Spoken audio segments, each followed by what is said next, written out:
पूरा जो है वो शेष जो लेसन जो है वो कंप्लीट करेंगे। तो देखिए आज इसका तीसरा मंत्र।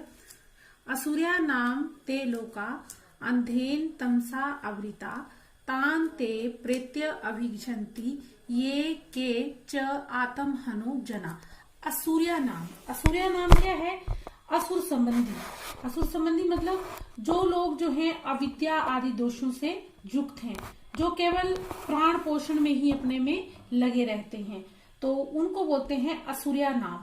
तो ते लोका अंधेन तमसा आवृता, कहता है ऐसे लोग जो हैं वो तमसा, तमस क्या होता है? अंधकार। आवृता कहता है ऐसे लोग जो हैं अंधेन तमसा, घने अंधकार में ढके रहते हैं। कहता है ऐसे लोग जो हैं, जो असुर्या नाम लोका, असुर संबंधी नाम के वे लोग जो हैं वो घने अंधकार में ढके रहते हैं। ताम ते प्रेत्य अभिगछन्ति, कहता प्रेत्य होता मरकर, अभिगछन्ति मतलब प्राप्त करते हैं। कहते हैं जो आत्मन मतलब आत्मा की व्यापकता। कहते जो लोग आत्मा की व्यापकता को नहीं जानते हैं, अर्थात जो आत्मा की हत्या करते हैं, इसे हम कहते हैं आत्मघाती। ऐसे आत्मघाती जना लोग जो हैं, जना मतलब लोग जो हैं प्रेत्य अभिगछन्ति, कहता मर कर जो है प्रेत अभिगछन्ति, कहता दूसरे ऐसे लोग जो हैं वो अविद्या रूपी लोगों को आश्रय वृत्तियों को प्राप्त होते हैं और जो है असुरी लोक में जाते हैं। तो इसमें भगवान की आत्म स्वरूप ईश्वर सर्वव्यापी है, सर्वदाता है और सर्वज्ञ है। इसके बारे में बताया गया है कि जो लोग ईश्वर की सत्ता को नहीं जानते हैं, उसकी सर्वज्ञ व्यापकता को नहीं स्वीकार करते हैं, वे लोग क्या होते हैं? अज्ञानी। अब इसमें से जैसे आपको पहले भी बताया कि क्वेश्चंस आपने कैसे फाइंड आउट करने हैं, तो यहाँ पर देखो पहला आ जाएगा अतर के लोका वर्णिता। इस जो मंत्र में है किस लोक का वर्णन किया जा रहा है, तो किस लोक का वर्णन किया जा रहा है? एक पदेन में आंसर आएगा असुर्या। दूसरा देखो असुर्या लोका केन आवृता, असुर्या लोग किससे आवृत हैं, किससे ढके हुए हैं? तो किससे आवृत हुए हैं? इसका आंसर आ जाएगा तमसा आवृता। सिर्फ आपने तमसा ही लिखना है, तमसा मतलब अंधकार से। अब देखो पूर्ण वाक्य में आंसर देना है आपने, वन सेंटेंस। असुर्या नाम लोका कीदृशा भवंती, असुर्या नाम लोक जो है वो कैसे होते हैं? तो असुर्या नाम लोका कैसे हैं? अंधेन तमसा आवृता। तो दूसरा देखो आत्म हने जने प्रेत्य किम अभिगछन्ति, आत्म हने जने के आत्म हत्या करने वाले, अपनी आत्मा की हत्या करने वाले लोग जो है वो किस जोनी में जाते हैं? तो किस जोनी में जाते हैं वो अभी बताया, असुर्या नाम, है ना। तो असुर्या नाम लोका गच्छन्ति। आगे देखो इसमें से डू एज डायरेक्टेड आंसर जो है तमसा, आपने पहला शब्द पढ़ा तमसा। पदे किम प्रातिपदिकम, तो किससे बना है? तमस शब्द से। किससे हुआ है? तमस। आवृता, ये पढ़ा आपने आवृता। तो आवृता जो है ये कौन सी धातु है? तो इसमें आ उपसर्ग हो गया और ब्री जो है आपकी धातु होगी। आगे देखो आपने अगला इसमें ग्रामर आ गया प्रेत्य। तो इस पदे क्या प्रत्यय, तो देखो य प्रत्यय आपने पढ़ा हुआ ल्यप, तो इसमें ल्यप का य रहता शेष, तो इसमें कौन सा प्रत्यय आ गया? ल्यप। आगे देखो अंधेन तमसा, अंधेन तमसा, तो इसमें आपने क्या बताना है? कौन सा विशेषण है? घना अंधकार, अंधकार कैसा है? घना, तो इसमें अंधेन क्या हो गया आपका? विशेषण। उसके बाद देखो तमसा पदे पर्याय पदम किम, पर्याय मतलब जिसका एक जैसा दूसरा अर्थ क्या होगा इसका? तमसा का क्या आ गया? अंधकारेण। तो ये आपका तीसरा मंत्र हो गया। आगे आप देखिए चौथा मंत्र। अनेजत एकम मनसो जबियो न एनत देवा आपनुवन पूर्वम अर्षत तत् धावतो अन्यान इति तिष्ठित अस्मिन अपो मातृश्वा ददाति। तो इसमें देखो भगवान की जो है वो आत्म तत्व के बारे में बताया गया कि परमात्मा है कैसा है। तो अनेजत, अनेजत क्या होता है? कंपन से रहित, जिसमें नो वाइब्रेशन। जैसे आप फोन की रिंगटोन सुनते हैं ना, वाइब्रेट होता है तो उससे आपको महसूस होता है कि कोई चीज बज रही है। लेकिन भगवान की आप किसी मंदिर में जाते हैं, पूजा करते हैं, लेकिन आप सिर्फ उसके सामने खड़े होते हैं लेकिन नो वाइब्रेशन, कुछ नहीं हो रहा है, तो कहता अनेजत। अनेजत मतलब कंपन रहित, कंपन रहित मतलब इसको आप पर्याय में बोल सकते हैं, जो एक जगह स्थिर है। अचल, अचल मतलब जो हिल डुल नहीं रहा है, विकार से रहित है। तो भगवान क्या है? अनेजत, अनेजत कंपन से रहित है, स्थिर है एक जगह, अचल है और क्या है? विकार से रहित है। एकम, एकम, एकम होता है जैसे आप चैतन्य स्वरूप, चैतन्य स्वरूप मतलब विलक्षण। भगवान जो है वो कंपन से रहित है और जो है चैतन्य स्वरूप है। मन से जबियो, कहता मन से भी, जबियो होता तेज गति वाला, कहता मन से भी तेज गति वाला है। न एनत देवा, कहता देवता, देवता भी हो सकता है इसका। तो दूसरा हम इसको ले सकते हैं इंद्रियां, इसको जो है एनत, कहता देवता जो है एनत, इसको जो है ना आपनुवन, इसको प्राप्त नहीं कर सकते हैं। कहता देवता लोग जो हैं वो भी इसको प्राप्त नहीं कर सकते हैं। पूर्वम अर्षत, पूर्वम कहता पुरातन है। ये पूर्वम के दो अर्थों में लिया जा सकता है, एक पूर्व होता है पहले और दूसरा होता है पुरातन। पुरातन मतलब हमारा सनातन धर्म। तो कहता है ये पूर्वम पहले ही वहां पर, अर्षत, अर्षत है गमनशील है, पहुंचा हुआ है। कहता है ये परमात्मा जो है जहां हम नहीं पहुंच सकते हैं, पूर्वम अर्षत पहले ही वहां पर पहुंचा हुआ है। कहता अब देखो, तत् धावतो अन्यान इति तिष्ठे अस्मिन अपो मातृश्वा ददाति। कहता बे ठहरता हुआ भी, ठहरता हुआ भी, कहता धावतो तब तिष्ठत, तिष्ठ होता है एक जगह, तिष्ठ स्था धातु से बना है तिष्ठ। कहता बैठा हुआ, ठहरता हुआ। कहता बे ठहरता हुआ भी भागते हुओं को, धावते, भागते हुओं को क्या करता है? लांग जाता है, धावता है। दूसरे कहे अत्येति, अत्येति मतलब पार कर जाता है, पहुंच जाता है। कहते हैं हम ठहरे हुओं को, ठहरे हुए के पास वो भागता हुआ भी उसको पार कर जाता है। अगले देखो, अस्मिन अपो मातृश्वा ददाति। कहता उसी परमात्मा के नियम से, उसी परमात्मा के नियम से क्या होता है? वायु जलों को धारण करती है। मातृश्वा, मातृश्वा क्या थी? वायु, वायु मतलब प्राण वायु। अपे, अपे होता है जल। कहता हूं उसी परमात्मा के नियम से जो है जलों के द्वारा वायु जो है नियम से वायु जलों को धारण करती है। अर्थात क्या हुआ इसका मतलब? जीवात्मा कर्मों को धारण करती है। तो इसमें फिर से देखिए, परमात्मा आत्म तत्व के बारे में बताया गया है कि आत्मा क्या है? अनेजत, कंपन से रहित है, एक जगह स्थिर है और जो है विलक्षण है। उसके बाद देखो जो है मन से भी अधिक तेज गति वाली है और कहते हैं देवता भी उस तक नहीं पहुंच पाते हैं क्योंकि ये पहले ही वहां पर पहुंच जाती है। और कहता है उस परमात्मा के नियम से वायु जो है वो जलों को धारण करती है, अर्थात जीवात्मा कर्मों को धारण करती है। अब इसके क्वेश्चंस देखिए कैसे आएंगे इसमें क्वेश्चंस, जो आपको 5 नंबर के फाइंड आउट करने हैं। पहला देखो, मनसो अपि वेगवान के, मन से भी वेगवान क्या है? अभी आपको बताया अनेजत, एक क्या है मन से वेगवान? आत्म तत्व जो परमात्मा है आपका।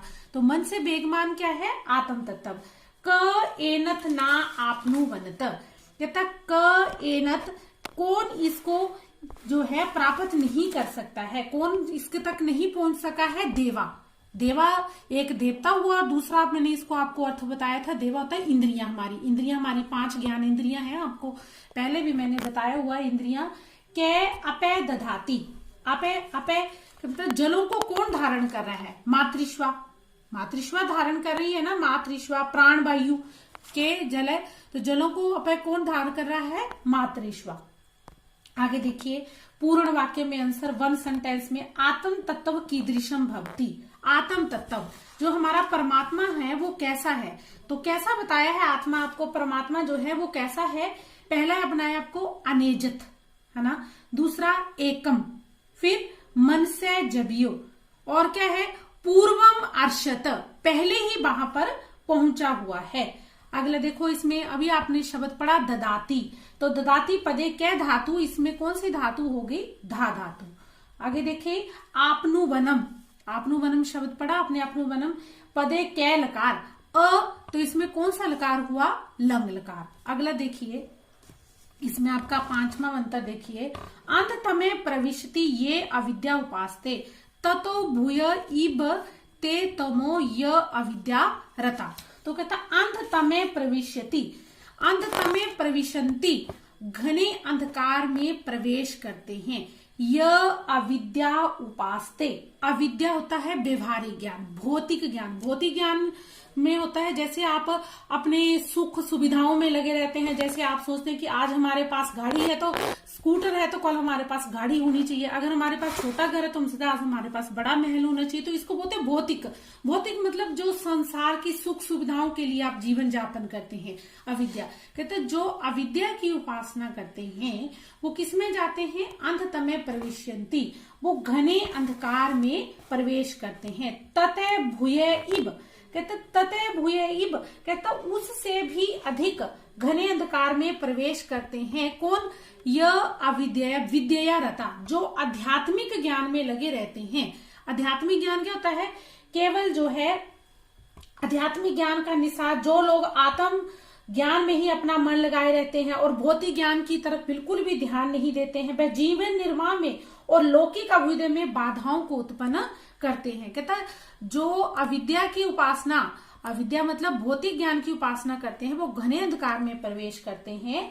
और भूय मतलब उससे भी अधिक, और कहता है जो आध्यात्मिक ज्ञान की उपासना करते हैं वो उससे भी अधिक घने अंधकार में प्रवेश करते हैं। तो इसके देखिए अब क्वेश्चन प्रश्नोत्तर देखिए।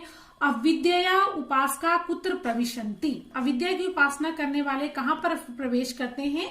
अंधतमे, अंधतमे। उसके बाद दूसरा इसका वन वर्ड्स क्वेश्चन देखिए। विद्या रता कुत्र प्रविशन्ति, विद्या की उपासना करने वाले कहां जाते हैं? यही बताया उसने, अंधतमे प्रविशन्ति, वो भी कहां पर जाते हैं? घने अंधकार में। के अंधतमे प्रविशन्ति, पूर्ण वाक्य में आंसर देना। अब आपने कौन घने अंधकार में प्रवेश करता है? तो कौन करता है? ये अविद्या उपासते ते अंधतमे प्रविशन्ति। आगे देखिए अब इसके डू एज डायरेक्टेड जो ग्रामर पोर्शन है इसका। तमा, देखो तमे शब्द पदे अथवा कतमा विभक्ति, तो इसमें कौन सी विभक्ति होगी? आपकी द्वितीय विभक्ति। उसके बाद देखिए आपका रता, रते शब्द पदे कै प्रत्यय, तो इसमें आपका आ जाएगा कतव प्रत्यय। त लास्ट में शेष रहा तो इसमें आ गया आपका कतव प्रत्यय। अगला देखिए आप क्वेश्चन नंबर जो आपका मंत्र जो है, छठा मंत्र जो है, देखिए अन्यत देव आहु विद्या अन्यत आहु अविद्या इति सूक्ष्म धीराणाम ये न तत् विचक्षिरे। कहता अन्यत एव आहु विद्या, अन्यत देव आहु विद्या। कहता मनुष्यों ने, बुद्धिमान व्यक्तियों ने, ये तो धीराणाम, धीराणाम होता है जो बुद्धिमान व्यक्ति हैं, धैर्यवान हैं, ऋषियों ने अन्यत देव आहु, अन्यत देव आहु, आहु मतलब होता कहना। कहता विद्या का कुछ और फल कहा है। विद्या आपको पहले भी बताया, विद्या होता आध्यात्मिक ज्ञान। कहता ऋषियों ने, विद्वान लोगों ने विद्या का कुछ और फल कहा है। अन्यत आहु अविद्या, और कहता अविद्या मतलब आध्यात्मिक ज्ञान का कुछ और फल कहा है। इति, ऐसा जो है, सुश्रुम, सुश्रुम होता है सुन चुके हैं, ऐसा हम सुन चुके हैं। किनसे सुन चुके हैं? धीराणाम, धैर्यवान व्यक्तियों से, ये जिन्होंने तत्, जिसको जो है विचक्षिरे, विचक्षिरे होता है स्पष्ट रूप में हमें बताया है। कहता हम धैर्यवान व्यक्तियों से विद्या का कुछ और फल है और अविद्या का कुछ और फल है, ऐसा हम विस्तार पूर्वक सुन चुके हैं। अब देखिए इसमें से क्वेश्चंस देखिए। के अविद्या विद्या विषय उपदिष्टन्ति, कौन विद्या और अविद्या के बारे में उपदेश दे रहा है? कौन दे रहा है इसमें उपदेश, जिससे हमने ये सारी बातें विचक्षिरे जानी है या समझी है? किससे? धीराणाम। तो इसका आंसर आ जाएगा धीराणाम। अगले देखें, धीरा किम विचक्षिरे, धैर्यवान व्यक्तियों ने क्या स्पष्ट उपदेश दिए हैं? क्या उपदेश दिए हैं? तो आपने अभी पहली लाइन में पढ़ा आपने, अन्यत देव आहु विद्या अन्यत देव आहु अविद्या, कि विद्या का कुछ और फल है और अविद्या का कुछ और फल है। आगे देखिए लास्ट जो है इसका मंत्र, विद्या च अविद्या च, विद्या च अविद्या च तत् भेदो उभयम सह अविद्या मृत्यु तिर्वा विद्या अमृतम अश्नुते। कहते विद्या च अविद्या च, विद्या आध्यात्मिक ज्ञान और अविद्या, देखो विद्या आध्यात्मिक ज्ञान और अविद्या भौतिक ज्ञान, यह तत् कहता जो भेद इन दोनों के रहस्य को उभय, उभय होता है एक साथ, सह मतलब साथ, उभय मतलब दोनों, इन दोनों के महत्व को एक साथ जान लेता है।